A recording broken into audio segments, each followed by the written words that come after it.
కి రారనేది అయితే ఆల్రెడీ నిన్న మన చర్చలోనే అది డిక్లేర్ చేశారు వైసీపీ వాళ్ళు. ఇక రాము అని చెప్పి రాంబాబు గారు కూడా గౌరవం ఇవ్వట్లేదు, ఎమ్మెల్యే అంటున్నారు, పులివెందుల ఎమ్మెల్యే అన్నారు, కనీసం మాజీ ముఖ్యమంత్రిని కూడా అంటలేదు.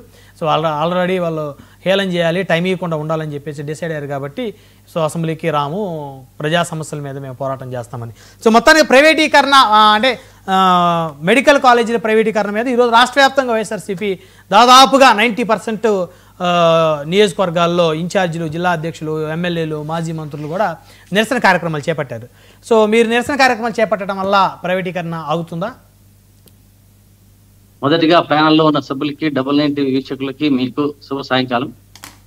ఒక్కటి బ్రహ్మారెడ్డి గారు, మన అంబటి రాంబాబు గారు చెప్పారంటే మా నాయకులు, అధినాయకుడు ఏ మాట మీద ఉంటారో మిగతా అందరూ కూడా అదే మాట మీద ఉంటారు. కానీ మన తమ్ముడు టీడీపీ సోదరుడు మొత్తం అన్ని బాగా వంటబట్టాయి, అబద్ధాలు చెప్పడం కానీ మసిబూసి మారేడికాయ చేయడంలో బాగా సిద్ధహస్తుడు ఉన్నట్టున్నాడు. వారు చంద్రబాబు నాయుడు గారి యొక్క ఇదే అంత పుణ్యకి పుచ్చుకున్నట్టున్నాడు. ఒక్క చిన్న అంశం ఒక బయట చూపిస్తా, వీళ్ళ పరిస్థితి ఏమి అనేది ఒక్కసారి ఆలోచించి మళ్ళీ ముందుకెళ్తాం. ఏమి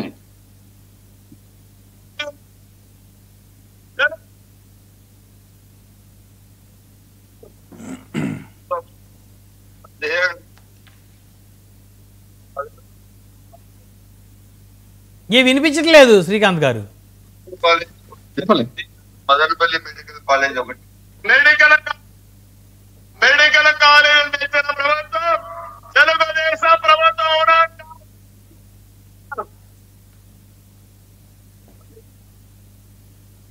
ఓకే, మీ దగ్గర అక్కడ సిగ్నల్ కొంచెం వీక్ ఉండదు, వినిపించట్లేదు. పర్లేదు, చెప్పండి, అర్థమైంది మాకు. చాలా ఏమన్నారంటే బ్రహ్మనాయుడు గారు దీంట్లో ఏమన్నారంటే, వారి అధినాయకుడు చంద్రబాబు నాయుడు గారు మాట్లాడుతూ 17 మెడికల్ కాలేజీలు మనమే తెచ్చాం తమ్ముళ్ళు, అవునా కాదా అన్నాడు. కానీ వాళ్ళ మదనపల్లి ఎమ్మెల్యే మాట్లాడుతూ అసెంబ్లీలో గత ప్రభుత్వంలో 17 మెడికల్ కాలేజీలు వచ్చాయి, దాంట్లో మదనపల్లి మెడికల్ కాలేజీ మాదొకటి అని చెప్పడం జరిగింది. వీరికి నోరు శుద్ధం ఉండదు, అన్ని అబద్ధాలు తప్ప. అబద్ధాలు ఏమి నోరు తెరిస్తే, ఎందుకంటే ప్రజలు ఏమనుకుంటున్నారు ఏమనేది విచక్షణ రహితంగా మాట్లాడుతున్నారు వీళ్ళు. సరే, దాన్ని పక్కన వదిలిపెడితే వీళ్ళు అందరూ ఒక్కొక్కరు ఒక్కొక్క మాట, అంటే వారికి ఒక్క మాటకు ఒక్కరికి పొంతన ఉండదు. చాలా మంది అందరూ మాట్లాడుతూ ప్రభుత్వం దగ్గర నిధులు లేవు, అందుకని ప్రైవేట్ వ్యక్తులకు పీపీపీ విధానంలో ఇస్తున్నాం అని అసమర్థతగా, అంటే వారికి వారే ఒప్పుకుంటున్నారు. అంటే మాది చేతగాని ప్రభుత్వం, చేయలేని ప్రభుత్వం, మేము ఏమీ చెయ్యలేని ప్రభుత్వం, ప్రజలకు, బీద ప్రజలకు, అట్టడుగున్న వర్గాలకు అన్యాయం చేయడమే మా ప్రభుత్వం యొక్క లక్ష్యం అని వాళ్ళు ప్రతి ఒక్కరూ కూడా చెప్పుకుంటూ వస్తున్నారు. అది గమనించాలి. ఎందుకంటే ఒక్కొక్క మెడికల్ కాలేజీకు జగన్మోహన్ రెడ్డి గారు గతంలో ఒక్కొక్క మెడికల్ కాలేజీకి, అంటే 17 మెడికల్ కాలేజీకి రాష్ట్రంలో ఒక్కొక్క మెడికల్ కాలేజీకి 50 ఎకరాలు తగ్గకుండా వారి ప్రభుత్వంలో, మా వైఎస్ఆర్ కాంగ్రెస్ పార్టీ ప్రభుత్వంలోనే ఇచ్చిండేది స్థలాలు కూడా. దాంట్లో దాదాపు ఒక పార్వతీపురంలోనే ఒక 20 ఎకరాలు మాత్రం ఇవ్వగలిగారు. ఈ 17 మెడికల్ కాలేజీలకు దాదాపు 830 ఎకరాలు శాంక్షన్ చేసి, డబ్బు కట్టేసి, దాదాపు 7 మెడికల్ కాలేజీలు పూర్తి చేసి, 5 మెడికల్ కాలేజీ ఓపెన్ చేసి, సీట్లు దాదాపు 200 సీట్లు, 50 సీట్లు, 30 సీట్లు, 70 సీట్లతో కాలేజీలు 2వ సంవత్సరం నడుస్తున్నా కూడా వీరికి కనపడక, వీరికి వినపడక, ఏదేదో 17 మేమే తెచ్చాం, అన్ని పోతున్నాయి, అది ఇది అని అనడంలో వీళ్ళకి అర్థమే లేదు. గతంలో 17 మెడికల్ కాలేజ్ ప్రభుత్వంలో ఒక కాలేజ్ అని చెప్పారు. ఒకటి బ్రహ్మనాయుడు గారు, వీరు చెప్పే దాంట్లో ఏది శుద్ధం ఉండదు. మొత్తంగా టీడీపీ నాయకులకు కానీ, అధినేత చంద్రబాబు నాయుడు గారికి కానీ మీ వేదికగా ఈ రోజు నేను వారికి ధన్యవాదాలు తెలియజేస్తున్నా. ఎందుకంటే మా వైఎస్ఆర్ కాంగ్రెస్ పార్టీ ప్రభుత్వంలో మేము చేసినవి చెప్పుకోలేక ఈ రోజు ఈ విధంగా మా పార్టీ శ్రేణులంతా పోయి రాష్ట్ర ప్రజలకందరికీ చూపిస్తుంటే కనుల ఆనందంగా ప్రజలు చూస్తున్నారు. మీరు చెప్పుకోవడానికి టైం ఆడితే అందరూ తిట్టడానికే సమయం కేటాయించేవాళ్ళు మీ మంత్రులు, ఎమ్మెల్యేలు. సో ఇక చేసి జగన్ గారు చేసిన అభివృద్ధి చెప్పే టైం ఆడడం వాళ్ళకి పాపం. అదే మేము మా విఫలం మేము చెప్పుకోవాలి కదా. ఎప్పుడైనా కూడా తప్పును మేము చేసిన తప్పుని మేము చేసి ప్రజలకు చేసిన న్యాయాన్ని చెప్పుకోలేకపోతున్నాం. ప్రజలకు చేసిన, ఇప్పుడు వీళ్ళు చేస్తున్న అన్యాయాన్ని ఎత్తి చెప్పుతున్నాం కానీ మేము చేసిన న్యాయాన్ని చెప్పుకోలేకపోయాం.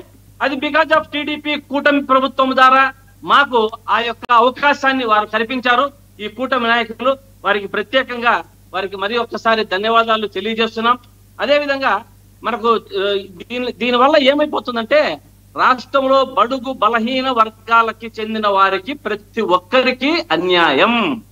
ఎందుకంటే అందరూ కూడా పేదలు కూడా నేను కూడా డాక్టర్ కావాలన్న ఆకాంక్ష ప్రతి ఒక్క విద్యార్థుల్లో ఉంటుంది.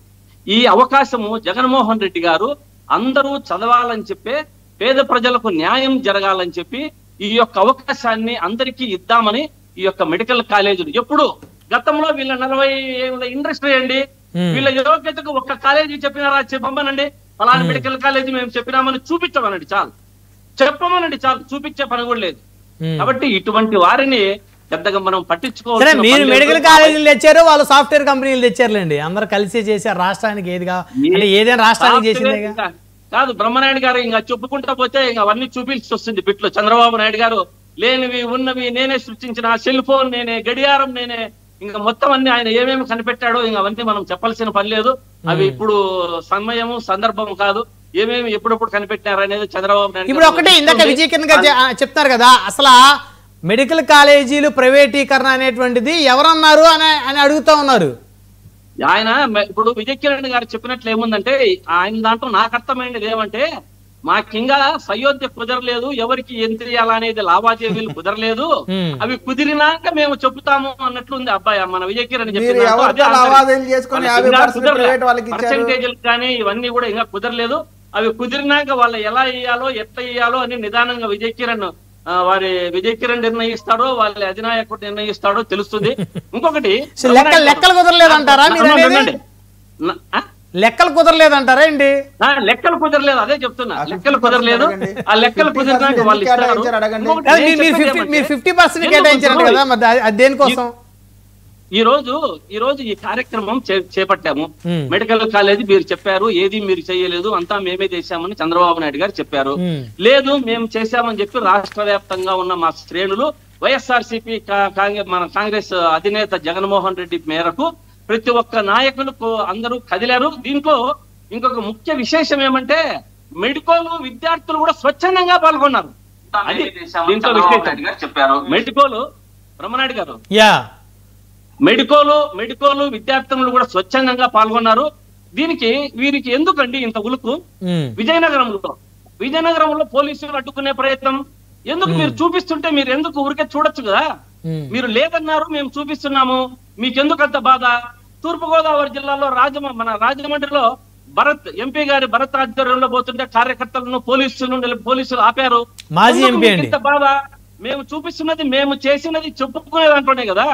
మీకెందుకు అబద్ధాలకు మీ అడ్డు తగులుతున్నామనే? బైరెడ్డి సిద్ధార్థ రెడ్డిని కర్నూలులో బయటికి రానికుండా అరెస్ట్ చేశారు.